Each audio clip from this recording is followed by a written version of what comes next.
మీ ఎలాంటి వ్యాపార ప్రకటనలకైనా వెంటనే మా ఛానల్ సంప్రదించండి. నమస్తే. ప్రస్తుతం మనతో పాటు ప్రముఖ ఆధ్యాత్మికవేత్త, జ్యోతిష్య వాస్తు పండితులు బ్రహ్మశ్రీ డాక్టర్ గుండెపూడి శివ సుధీర్ శర్మ గారు మనతో ఉన్నారు. సో గురుగారితో మాట్లాడేద్దాం. నమస్కారం గురుగారు. శ్రీమాత్రే నమః. శ్రీ గురుభ్యో నమః. గురుగారు, ఆగస్టు మాసం, విశేషంగా శ్రావణ మాసం, వృశ్చిక రాశి వారి పరిస్థితి ఏ విధంగా ఉండబోతుంది? ప్రజెంట్ వీళ్ళ టైం ఎలా నడుస్తుంది? ఓవరాల్గా ఎలాంటి జాగ్రత్తలు తీసుకోవాలంటారు? ముఖ్యంగా ద్వాదశ రాశుల ఫలితాలు మనం చెప్పుకుంటూ ఉన్నాను నాన్న. ఈ ద్వాదశ రాశుల ఫలితాలు రాశి ప్రకారం ప్రతి ఒక్కరి జాతకం ఇలానే ఉంటుంది అని చెప్పడం అనేటువంటిది ఎక్కడా కూడా జ్యోతిషాస్త్రంలో లేదు. ఒక రాశిలో కొన్ని కోట్ల మంది పుడుతూ ఉంటారు, అందరి జాతకం ఒకేలాగా ఉండాలని గ్యారంటీ ఎక్కడా లేదు.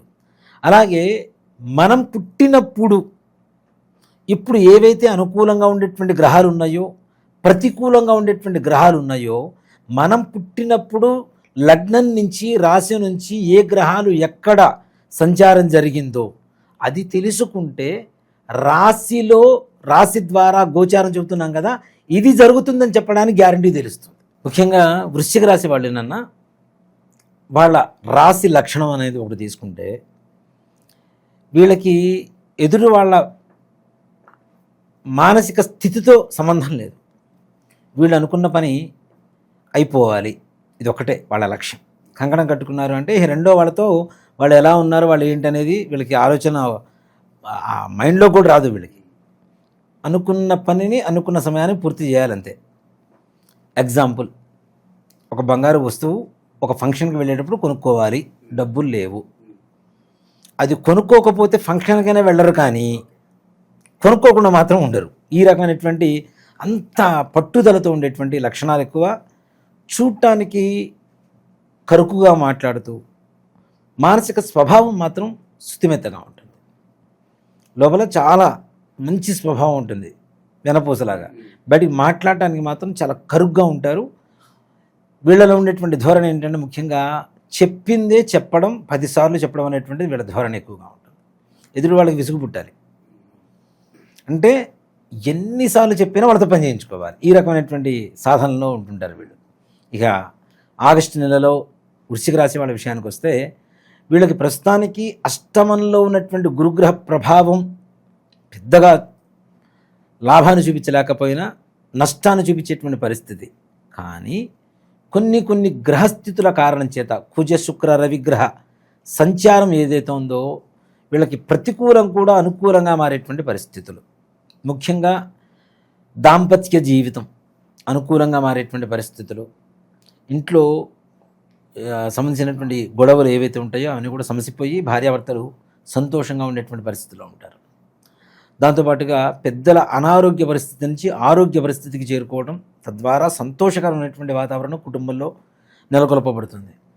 అలాగే ఆర్థిక వ్యవహారాల రీత్యా చూసుకుంటే వీళ్ళకి కావలసినటువంటి డబ్బు ఏదో ఒక విధంగా ఏదో ఒక మూల నుంచి వీళ్ళ చేతికి అందడం, వీళ్ళ ఖర్చులు ముందుకు వెళ్ళిపోవటం, అది కూడాను వీళ్ళకి అవసరమైనటువంటి దానికంటే ఎక్కువ డబ్బులు అందుతాయి.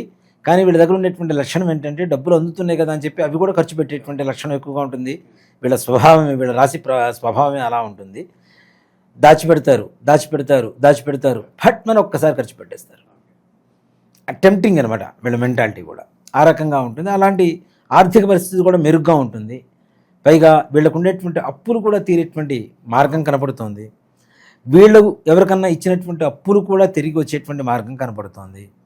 అలాగే ఎప్పుడో ఎక్కడో ఎన్నో ఏళ్ల క్రితం వీళ్ళు ఒక చిన్న సహాయమో ఏదో చేసి పెట్టుంటారు ఎవరికో, అది దాని రిఫ్లెక్ట్ మరలా ఇన్ని సంవత్సరాల తర్వాత ఆగస్టు మాసంలో రాబోతుందని చెప్పడంలో ఆశ్చర్యపడాల్సిన అవసరం లేదు. వీళ్ళు ఎప్పుడో చేసినటువంటి మంచి, అంటే మనం చూస్తూ ఉంటాం, మంచి చేస్తే మంచి వస్తుంది, చెడు చేస్తే చెడు వస్తుంది, కర్మ ఫలితం ఆ రిఫ్లెక్ట్ ఉంటుందని చెప్తాం కదా. అలాంటిది మాత్రం 100% వీళ్ళకి రాబోతుంది. మంచి అంటే మనం వీళ్ళ ద్వారా ఈ స్థితిలో ఉన్నాం కదా, వీళ్ళకి ఏదైనా హెల్ప్ చేద్దాం, వీళ్ళు బాధల్లో ఉన్నారు అని చెప్పి ఎప్పుడో సహాయం తీసుకున్నటువంటి వ్యక్తులు మరలా వీళ్ళ జీవితంలోకి రావడం, వీళ్ళకి సహాయం చేసేటువంటి పరిస్థితులు మాత్రం సంపూర్ణంగా కనపడుతూ ఉన్నాయి. అలాగే భూపరమైనటువంటి రైతులు కావచ్చు, రియల్ ఎస్టేట్ వ్యాపారస్తులు కావచ్చు, భూమికి సంబంధించినటువంటి రైతులు కొంతవరకు ఇబ్బంది పడతారేమో, కానీ రియల్ ఎస్టేట్కి సంబంధించినటువంటి వాళ్ళు మాత్రం అధిక మొత్తంలో లాభాలు పొందేటువంటి అవకాశం. ఎలా అంటే ఖర్చు పెట్టుకున్నంత, దాచుకున్నంత లాభాన్ని పొందేటువంటి పరిస్థితుల్లో రియల్ ఎస్టేట్ వాళ్ళ ప్రయాణం సాగబోతోంది. ఇక దాంట్లో ఏమాత్రం కూడా సంశయం లేదు. అది అప్రతిహతంగా ముందుకు వెళ్తూనే ఉంటుంది. ఇంకా రాబోయే రోజుల్లో ఇంకా ఆర్థికంగా బలపడేటువంటి అవకాశాలు ఉన్నాయి. కానీ ఇక్కడ ముఖ్యంగా అనారోగ్య పరిస్థితి ఈ రాశి వాళ్ళకి, ఇంట్లో వాళ్ళకి పెద్దలకి అందరికీ బాగానే ఉంటుంది. ఈ రాశి వాళ్ళకి మాత్రం రక్త సంబంధమైనటువంటి హెల్త్ ప్రాబ్లమ్స్ చిన్న చిన్నవి వచ్చేటువంటి అవకాశాలు కనపడుతున్నాయి. అవి కొంచెం తగిన జాగ్రత్తలు తీసుకోవాల్సినటువంటి పరిస్థితి. వాటిలో ముఖ్యంగా వంశపరంపరగా వచ్చేటువంటి హెరిడిటీ ప్రాబ్లమ్స్ ఏవైతే ఉంటాయో, బీపీ, షుగర్లు ఇట్లాంటివి, థైరాయిడ్ ఇట్లాంటివి ఏదైనా తొందరగా అటాక్ అవ్వడానికి ఛాన్సెస్ ఉన్నాయి. కాబట్టి తగిన జాగ్రత్తలు తీసుకోవాల్సినటువంటి పరిస్థితి ఉంది. అలాగే విద్యార్థులు ఇప్పుడు చదువుతారు, కానీ ఎగ్జామ్ హాల్కి వెళ్ళేసరికి గుర్తుండదు. ఏంటి అంటే డీవియేట్ అయిపోతుంటారు, మైండ్ డీవియేట్ అయిపోతుంటుంది బ్రెయిన్. దానివల్ల పరీక్షల్లో ఊహించినంత మంచి మార్కులు రావు, కానీ ఫెయిల్యూర్ అనేది మాత్రం ఉండదు. అలాగే విదేశీ ప్రయాణాలు చేయాలి అనుకునేటువంటి వాళ్ళకు కూడా విశేషమైన యోగదాయకంగా ఉంటుంది. 100% ఈ నెలలో ఆ దిశగా ప్రయాణం ప్రారంభిస్తే అది ప్రశాంతమైనటువంటి వాతావరణాన్ని ఇస్తుంది. వెళ్తారు, వెళ్ళిన తర్వాత అక్కడ స్థిరపడేటువంటి అవకాశాలు ఉంటాయి. ముందుగా విదేశాల్లో ఉద్యోగాలు చేస్తున్నటువంటి వాళ్ళు కూడా మంచి ప్రశాంతత, ఇప్పుడున్నటువంటి టెన్షన్ పరిస్థితి ఉంది. ఉద్యోగాలు ఉంటాయా పోతాయా గట్టిగా తుమ్మితే ఊడిపోయే ముక్కులాగా తయారైంది వాళ్ళ పరిస్థితి. కానీ ఈ రాశి వాళ్ళకి ఈ రకమైనటువంటి ప్రమాదం అయితే లేదు. పైగా వాళ్ళ అధికారులు మన్ననలు పొందేటువంటి అవకాశం ఉంటుంది. ఇప్పుడు 10 మందిని తీసేస్తాం. ఈ 10 మంది భారం వీళ్ళ మీద పడ్డప్పుడు 10 మందికి ఇచ్చేటువంటి జీతంలో ఎంతో కొంత కూడా వీళ్ళకి కూడా లాభం చేకూరుతుంటుంది కదా. అలాంటి పరిస్థితుల్లో కూడా ఆర్థికంగా పుంజుకునేటువంటి పరిస్థితులు కనపడుతూ ఉన్నాయి. వివాహ ప్రయత్నాలు చేయవద్దని చెప్తాను. వివాహ ప్రయత్నాలు చేస్తే వాటి వల్ల మానసికమైనటువంటి ఇబ్బంది, 1, 2, 3, 4 సంబంధాలు చూస్తూ ఉంటే మెంటల్ డిప్రెషన్కి వెళ్ళిపోతుంటాం. ఏది కుదరకపోతే నచ్చట్లేదా, మనం నచ్చట్లేదా, ఈ 2 సమస్యలే. కాబట్టి అసలు చూడకపోవడం అనేది మంచిది. కాబట్టి చూడకుండా ఈ నెల తప్పించి చూడండి, తర్వాత బాగుంటుంది. కాబట్టి వివాహ సంబంధమైనటువంటివి మాత్రం అంత పెద్దగా రాదు. పైగా ఇంకోటి కూడా చెప్తాను, ఈ సమయంలో కుదిరేటువంటి వివాహాలు ఏవైతే ఉంటాయో ఇవి కూడా ప్రమాదకరంగా భవిష్యత్తులో మారేటువంటి అవకాశాలు కనబడుతూ ఉన్నాయి. కాబట్టి అసలు భవిష్యత్తు గురించి ఆలోచించడం, ఇప్పుడు జరుగుతున్నటువంటి పరిస్థితి గురించి ఆలోచిస్తే ఈ నెలలో వివాహ సంబంధాల గురించి ఎక్కడ ప్రస్తావన తేవడం కానీ, ఆలోచించడం కానీ, చూడటం కానీ, ఏవి ముందుకు వెళ్ళడం కానీ చేయవద్దు అనేది నిస్సంకోచంగా చెప్పవచ్చు. నాన్న ఇక రాజకీయ నాయకుల పరిస్థితి, రాజకీయ నాయకులకి ఉన్నతమైనటువంటి పదవి ఊరిస్తూ ఉంటుంది. మాసం చివరిలో, మాసాంతంలో దాదాపుగా వీళ్ళు అనుకునేటువంటి టార్గెట్కి దగ్గరవుతూ ఉన్నత పదవులు పొందేటువంటి అవకాశం సంపూర్ణంగా కనపడుతుంది. ఎలాంటి వ్యాపారాలు బాగా కలిసి వస్తాయి అంటారు వీళ్ళకి? నిజంగా చెప్పానంటే ఇందాక రియల్ ఎస్టేట్ అని చెప్పాను చూడండి, రియల్ ఎస్టేట్ వాళ్ళకి చాలా బాగుంటుంది నాన్న. అలాంటి వ్యాపారంలో దిగటం కానీ, కన్స్ట్రక్షన్ ఫీల్డ్ కానీ ఇట్లాంటి వాటికి చాలా బాగుంటుంది. దాంతోపాటుగా మెడికల్కి సంబంధించినటువంటి ఫీల్డ్లో ఉన్నటువంటి వాళ్ళకు కూడా ఈ నెలలో ఉన్నతమైనటువంటి యోగం కలుగుతుంది. మెడికల్ రిప్రజెంటేటివ్స్ కావచ్చు, డాక్టర్స్ కావచ్చు, నర్సులు కావచ్చు, ఈ ఆయుర్వేదం కావచ్చు, అది ఏ డాక్టర్ అయినా, హోమియోపతి కావచ్చు, ఈ నెలలో అంటే దీనికి కారణం ఏంటి అంటే జనాలకు రోగాలు ఎక్కువ వస్తాయి, అంతమించేం లేదు కదా. వాడు బాగుండాలి అంటే రోగాలు జనాలకు ఎక్కువ మందికి రావాలి. కాబట్టి అనారోగ్య పరిస్థితులు, ఈ వైరల్ ఫీవర్స్ ఇవన్నీ ఎక్కువ వచ్చేటువంటి పరిస్థితి, తద్వారా వాళ్ళకి ఆర్థిక లాభాన్ని చేకూర్చేటువంటి పరిస్థితులు బాగా కనబడుతూ ఉన్నాయి. సమాజంలో మనకంటూ కొంత పేరు, గుర్తింపు ఎక్స్పెక్ట్ చేసే వాళ్ళకి ఎలా ఉంటుందంటారు? ముఖ్యంగా ఆడవాళ్ళ వల్ల మగవాళ్ళకి, మగవాళ్ళ వల్ల ఆడవాళ్ళకి ఇబ్బందులు కలిగేటువంటి పరిస్థితులు కనపడుతున్నాయి. కాబట్టి పరిచయాలలో కొంచెం జాగ్రత్త. వీళ్ళలో ముఖ్యంగా చెప్పాలంటే కొంచెం హైట్ తక్కువ, బాగా 5, ఈ 5 అంటే హైట్ తక్కువ, ఇంకా 5 కంటే లోపల. అలాగే ఎర్రగా ఉండేటువంటి వ్యక్తులు, ఇట్లాంటి వాళ్ళతో కొంచెం జాగ్రత్తగా ఉండాల్సినటువంటి పరిస్థితులు కనబడుతున్నాయి. తద్వారా పరువు నష్టం వాటిల్లేటువంటి పరిస్థితి, లేనిపోని శత్రుత్వాలు తెచ్చుకునేటువంటి పరిస్థితి ఉంది. ఆర్థికంగా అన్నీ బాగున్నప్పుడు ఇలాంటివి లేనిపోనివి చెత్తంతా నెత్తిన వేసుకొని బాధపడేదానికంటే ఇలాంటి వాటిని అవాయిడ్ చేయటం. ఇక్కడ అవాయిడ్ చేయడం అనేది, పురుషుల్ని అవాయిడ్ చేయడం ఒక పద్ధతి, ఆడవాళ్ళని అవాయిడ్ చేయడం అనేది చాలా డేంజరస్. అవునా? ఆడవాళ్ళని మనం వద్దు అన్నా, వాళ్ళని అవాయిడ్ చేస్తున్నామని తెలిసినా వాళ్ళు కక్షగట్టి వేరే విధంగా, అంటే వాళ్ళే ఒక ఆయుధం అనుకుందాం, వాళ్ళ దగ్గర చాలా ఆయుధాలు ఉంటాయి, ఏది ప్రయోగించినా పతనం అయ్యేది మనమే. కాబట్టి అట్లాంటి వాటికి నిదానంగా సమాధానం చెప్తూ వాళ్ళని ఎంతలో ఉంచాలో అంతలో ఉంచడం అనేది ఉత్తమమైనటువంటి. ప్రజెంట్ ఉన్న గ్రహస్థితి బట్టి సరైన నిర్ణయాలు తీసుకోగలుగుతారు వీళ్ళు, అది ఉంటుందట. నిర్ణయంలో ఏమాత్రం కూడా సంశయం లేదు, తీసుకోగలుగుతారు. స్థితప్రజ్ఞత ఎక్కువ వీళ్ళకి. ఏది సంతోషం వచ్చినా పెద్దగా ఇది పడరు, బాధ వచ్చినా బాధపడరు.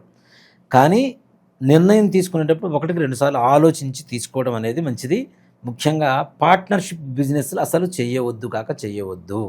చేస్తే 100% లాస్ అయ్యేది ఈ రాశి వాళ్ళే. దాంట్లో ఏమాత్రం కూడా సంశయం లేదు. ఇక విశేషంగా మనకు ఇప్పుడు శ్రావణ మాసం కాబట్టి ఎలాంటి పరిహారాలు వీళ్ళకి బాగుంటాయి అంటారు గురుగారు? ఇక్కడ ఒక మాట చెప్తానన్న, ఇప్పుడున్నటువంటి 12 రాశులు 12 రాశుల్లో కూడా ఎవరికైనా సరే ప్రపంచంలో ఉన్న 700 కోట్ల చిల్లర జనాభా అందరికీనూ 2 రకాల దోషాలు ఉన్నాయని ఖచ్చితంగా చెప్పగలుగుతా. ఏంటి? పితృదోషం, స్త్రీ శాపం. వీటిలో ఇంకా అనేక రకాలైనటువంటి దోషాలు ఉన్నాయి. దేవతా శాపాలని, వృక్షవధలు, జంతువధలు, సర్పవధలు, ఇట్లాంటివన్నీ కూడా దోషాలే. ఇవన్నీ మన పూర్వీకులు చేసినటువంటి తప్పిదాల వల్ల భవిష్యత్ తరాలు అనుభవిస్తాయి. మన పూర్వీకులు ఆస్తులు ఇస్తే మనం తీసుకుంటామా లేదా? అట్లాగే వాళ్ళు చేసినటువంటి తప్పులకి ప్రభావం కూడా మనం తప్పనిసరిగా అనుభవించాల్సిందేగా. మా తాతగారు ముత్తాతగారు ఉన్నారు, ఆస్తులు మొత్తం అమ్మేశాడు.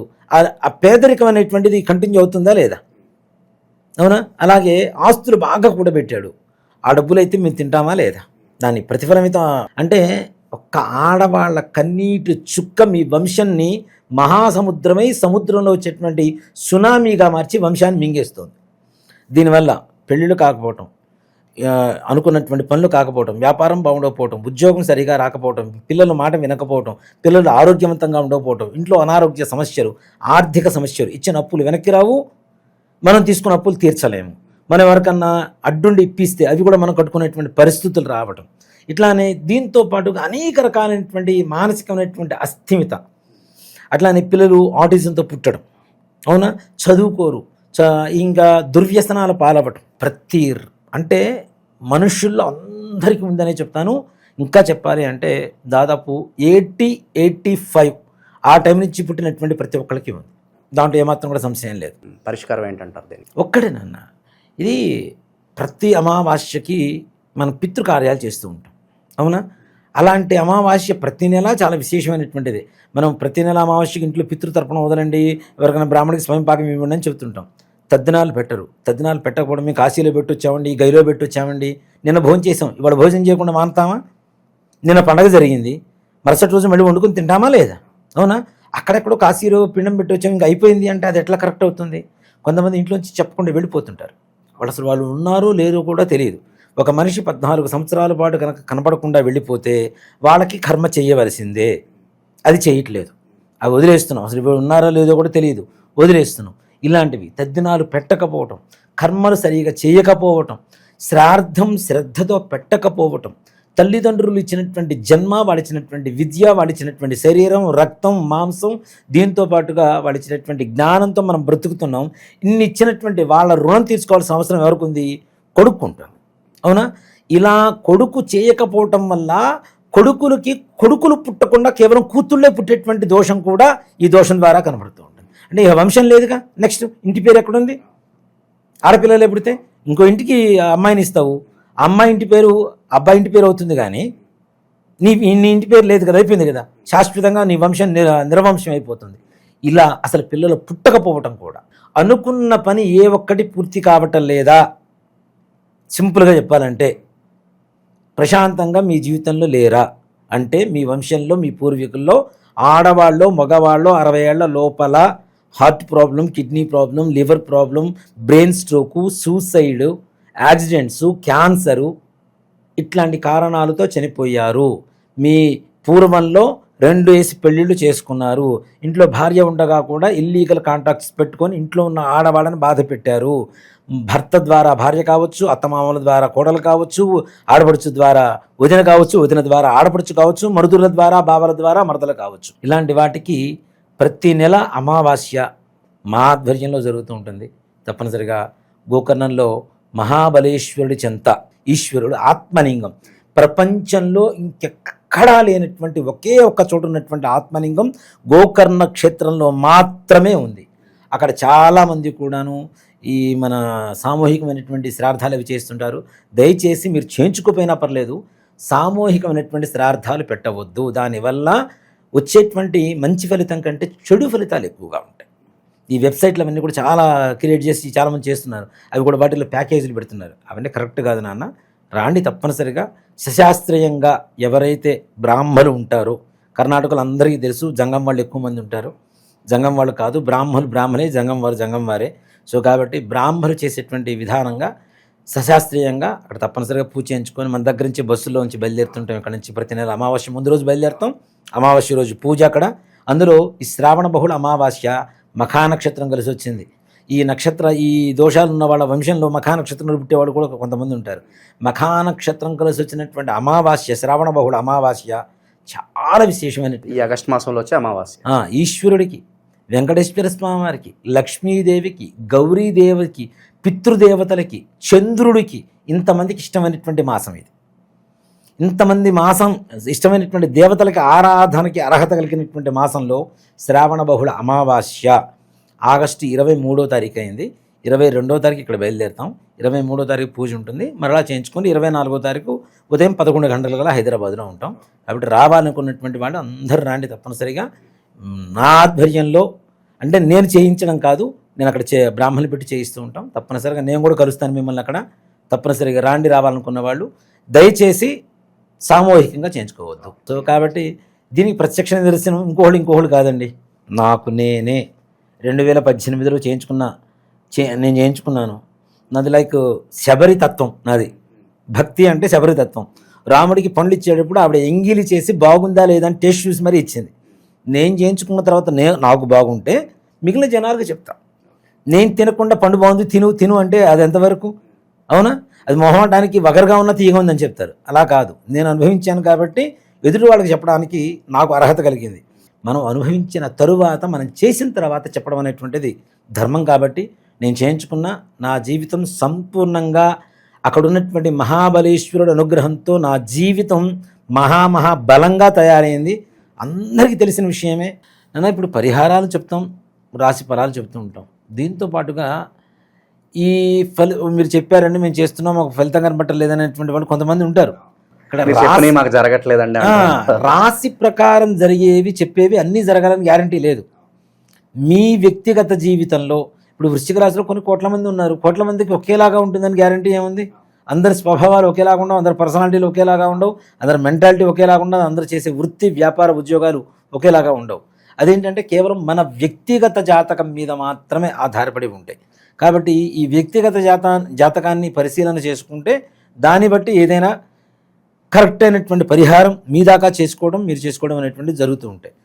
అలాగే ఓవరాల్గా ఏదైనా సూక్ష్మంలో మోక్షం కావాలి తప్పనిసరిగా ఈ రాశిలో వాళ్ళకి, వృశ్చిక రాశి వాళ్ళకి అంటే మంగళవారం సుబ్రహ్మణ్యేశ్వర స్వామి వారి దేవాలయానికి వెళ్ళండి, చక్కగా అభిషేకం చేయించుకోండి. అది కూడా అవకాశం లేదు, జంట సర్పాలు ఉంటాయి, ఏ గుళ్ళోకి వెళ్ళినా చెట్ల కింద ఉంటాయి. శుభ్రంగా నీళ్లు పోసి కడగండి, పాలతో అభిషేకం చేయండి, మరలా నీళ్ళతో కడిగి పసుపు గంధము పూసి కుంకుమ బొట్లు పెట్టి ఒక 11 ఎర్రటి పుష్పాలు తీసుకుని వెళ్ళి ఓం శరవణ భవాయ నమః అనేటువంటి స్వామివారి నామాన్ని తలుచుకుంటూ, ఇక్కడ ఈ శరవణ భవ అనేటువంటిది సామాన్యమైనటువంటి విషయం అయితే కాదు, చాలా గొప్ప మంత్రం కూడా. దేనికంటే సుబ్రహ్మణ్యేశ్వర స్వామి వారికి ఉండేది 6 ముఖాలు ఉంటాయి, షణ్ముఖం అని చెప్పి పిలుస్తాం కదా. షణ్ అంటే 6 ముఖాలు కలిగి ఉంటాయి. శరవణ భవ 6 అక్షరాలు ఉంటాయి. 6 అక్షరాలు 6 ముఖాలకి ప్రతీక. కాబట్టి ఈ మంత్రంతో చక్కగా పూజ చేసుకున్న స్వామివారికి మనకి ఈ చలిబిడి అని చెప్పి మనం బియ్యపిండితో తయారు చేస్తాం, బెల్లం కలిపి, అది సజ్జలు నివేదన పెట్టండి. తప్పనిసరిగా ప్రసాదంగా తీసుకోండి. స్వామివారి అనుగ్రహంతో అనుకున్న చిన్న సమస్యలు ఏమైనా ఉన్నా తొలగిపోయి సుభిక్షంగా ఉంటారు. ఓవరాల్గా వృశ్చిక రాశి వారి పరిస్థితి ఏ విధంగా ఉండబోతుందో అద్భుతంగా వివరించారు గురుగారు. ధన్యవాదాలు. శ్రీమాత్రే నమః. శ్రీ గురుభ్యో నమః.